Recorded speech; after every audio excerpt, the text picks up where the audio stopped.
एक राजा बहुत बड़ा प्रजापालक था। हमेशा प्रजा के हित में प्रयत्नशील रहता था। वह इतना कर्मठ था कि अपना सुख ऐशो आराम सब छोड़कर सारा समय उन जन कल्याण में ही लगा देता था। यहाँ तक कि जो मोक्ष का साधन है अर्थात भागवत भजन, उसके लिए भी वह समय नहीं निकाल पाता था।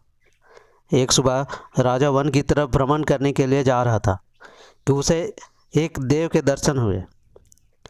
राजा ने देव को प्रणाम करते हुए उसका अभिनंदन किया और देव के हाथों में एक लंबी चौड़ी पुस्तक देखकर उनसे पूछा, महाराज आपके हाथ में यह क्या है? देव बोले, राजन यह हमारा बही खाता है जिसमें सभी भजन करने वालों के नाम हैं। राजा ने निराशयुक्त भाव से कहा, कृपया देखिए तो इस किताब में कहीं मेरा नाम भी है या नहीं। देव महाराज किताब का एक एक पन्ना उलटने लगे, परंतु राजा का नाम कहीं भी नहीं था।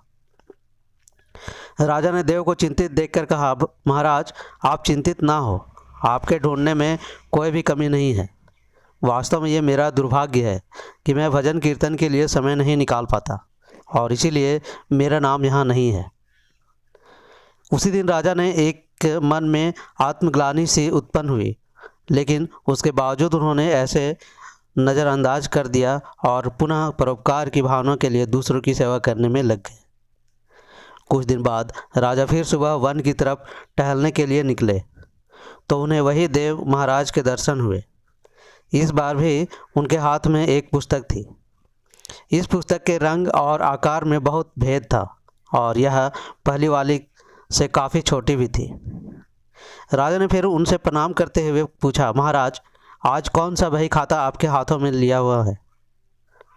देव ने कहा, राजन आज के बही खाते में उन लोगों का नाम लिखा है जो ईश्वर को सबसे अधिक प्रिय है। राजा ने कहा, कितने भाग्यशाली होंगे वो लोग, निश्चित ही वे दिन रात भगवान भजन में लीन रहते होंगे। क्या इस पुस्तक में कोई मेरे राज्य का भी नागरिक है? देव महाराज ने बही खाता खोला और ये क्या, पहले पन्ने पर पहला नाम राजा का ही था। राजा ने आश्चर्यचकित होकर पूछा, महाराज मेरा नाम इनमें कैसे लिखा हुआ है?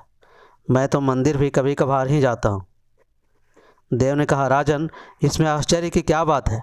जो लोग निष्काम होकर संसार की सेवा करते हैं, जो लोग संसार के उपकार में अपना जीवन अर्पण करते हैं, जो लोग मुक्ति का लोभ भी त्याग कर प्रभु के निर्बल संतानों की सेवा कर याचना और अपना योगदान देते हैं, उन त्यागी महापुरुषों का भजन स्वयं ईश्वर करता है। हे राजन तू मत पछता कि तू पूजा पाठ नहीं करता, लोगों की सेवा कर, तू असल में भगवान की पूजा करता है। परोपकार और निस्वार्थ लोक सेवा किसी भी उपासना से बढ़कर है। देव ने देवों का उदाहरण देते हुए कहा, कर्म करते हुए 100 वर्ष जीने की इच्छा करो तो कर्म बंधन में लिप्त हो जाओगे। राजन भगवान दीन दयालु हैं, उन्हें खुशमद नहीं भाती बल्कि आचरण भाता है। सच्ची भक्ति तो यही है कि परोपकार करो, दीन दुखियों का हित साधन करो। अनाथ विधवा किसान व निर्धन आज अत्याचारियों से सताए जाते हैं, इनकी यथाशक्ति सहायता और सेवा करो और यही परम शक्ति है।